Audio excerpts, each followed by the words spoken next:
আপনার বাপদাদার কোথায় কতটুকু সম্পত্তি আছে তা জানতে পারবেন আপনার হাতে থাকা মুঠোফোনটি দিয়ে। আপনাকে ভূমি অফিসে যেতে হবে না, ভূমি অফিস এখন আপনার হাতের মুঠোয়।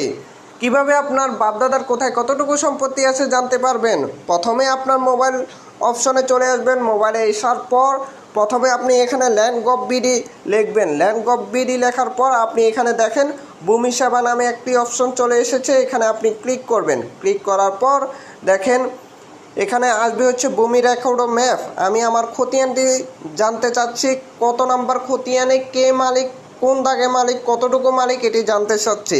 প্রথমে আপনার বিভাগটি আপনি সিলেক্ট করবেন। আমার বিভাগটি আমি সিলেক্ট করলাম। এরপর হচ্ছে আপনার জেলাটি আপনি সিলেক্ট করবেন। আমি আমার জেলাটি সিলেক্ট করলাম।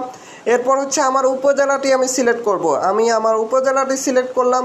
এরপর হচ্ছে আমি কোন খতিয়ানটি চাই, সিএস খতিয়ান চাই না আরএস খতিয়ান চাই না এসএ খতিয়ান চাই, অর্থাৎ আপনি যেই খতিয়ানটি চান ওই খতিয়ানটি সিলেক্ট করবেন। আমি আমার বিআরএস খতিয়ানটি সিলেক্ট করলাম। তারপর আপনার মৌজার নামটি আপনি সিলেক্ট করবেন, আপনার কোন মৌজায় আপনার সম্পত্তি রয়েছে। আমি আমার মৌজাটি সিলেক্ট করলাম। এরপর হচ্ছে আমি যদি আমার খতিয়ান নাম্বারগুলো জানি তাহলে এখানে খতিয়ান নাম্বারগুলো রয়েছে। যদি আমি খতিয়ান নাম্বারগুলো না জানি, শুধুমাত্র দাগ নাম্বার জানি, তাহলে আমি এখানে দাগ নম্বরটাই লিখব। 45 দাগের মালিককে আমি দেখব।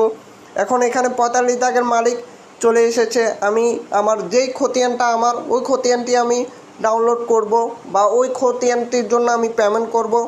বা আমি যদি শুধু নাম জানি তাহলে এখানে নাম দিয়েও তথ্যটা বের করতে পারবো। ধরেন আমি এই দাগটির তথ্য ফুল বের করতে চাই। এখানে দেখেন 24 নম্বর খতিয়ানের মালিক, বিভাগ হচ্ছে চট্টগ্রাম, জেলা হচ্ছে ফেনী, উপজেলা ফেনী সদর, খতিয়ানের নাম হচ্ছে বিআরএস খতিয়ান, মৌজার নাম হচ্ছে নোয়াবাজার, আর এই খতিয়ানের মালিক হচ্ছে আব্দুল মজিদ, আরও অন্যান্য জন আছে।